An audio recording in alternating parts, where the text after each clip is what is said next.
Hey, what's going on YouTube? Welcome back to the channel. SEAL Aviation 13, another Gemini just won a 400 scale unboxing.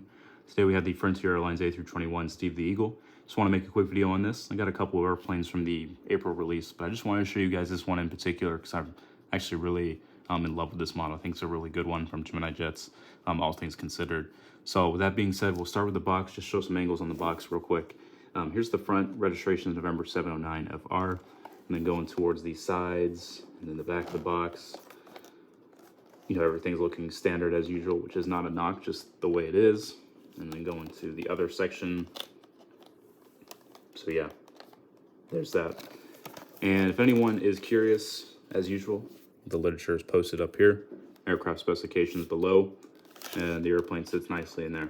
So getting on into the airplane, very popular plane, I would say. This is one that I'm really glad that, you know, it finally came out. Hopefully NG does one in the near future. I think it's one of those planes that people have been rumored, speculating on for a while. So hopefully we do see that in some capacity from NG models in the near future. But I did take a look at this a few days ago, and I think Gemini just did a really nice job with it. Keeping all the mold stuff aside, I'm not going to bring that perspective into the video. I'm just trying to enjoy this plane for what it is, and I think it's a really nice job. So with that being said, we're going to go on and get into this thing. Pop this tab open real quick. You got your plastic stuff sheet as usual, and then the aircraft model sitting in nicely. Boom.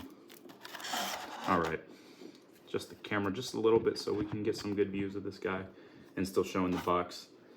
So there it is. I think it looks really nice. This will probably be the only thing I pick on, just because I feel like the tail portion of Steve the Eagle should be just a little bit darker, you know, when you compare it to the photo up there. It looks a little bit faded to me. Again, it's not a knock on the plane. I'm just trying to enjoy it, like I said. But I just kind of wish it was like that. It's the first thing I noticed. I was like, dang, I feel like it should just be a little bit more darker. But with that being said, it's a great model, guys. I hope you pick this one up if you had an opportunity to, if you were interested in this plane. I think they did a phenomenal job, besides a few little things. But obviously everything can't be perfect, but it still looks really, really nice. The coloring is awesome. I think they nailed the coloring from like every other section of the aircraft.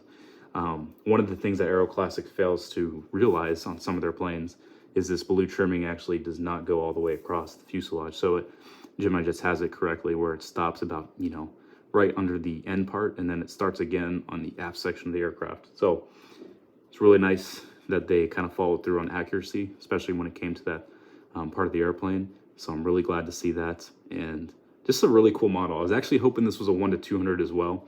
I'm such a fanboy for nice 1-200 planes. I don't get them all the time.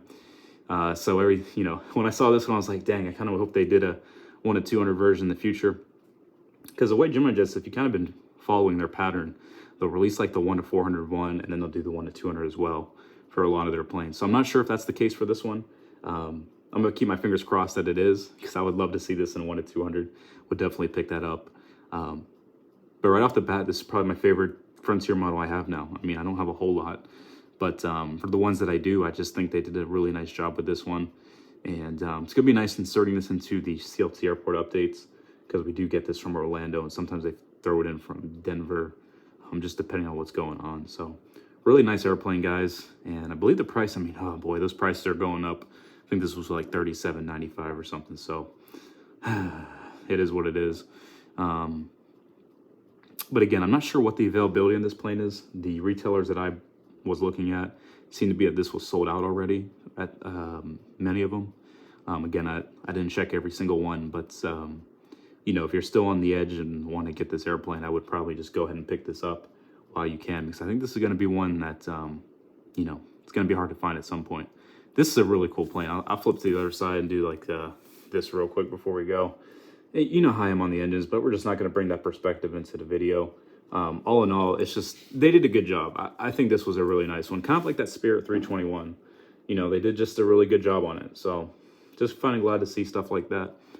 But anyways, thank you guys for stopping by for this quick video of just, you know, unboxing, just giving some quick angles of the plane. And I will see you guys in the next video, and take care, okay?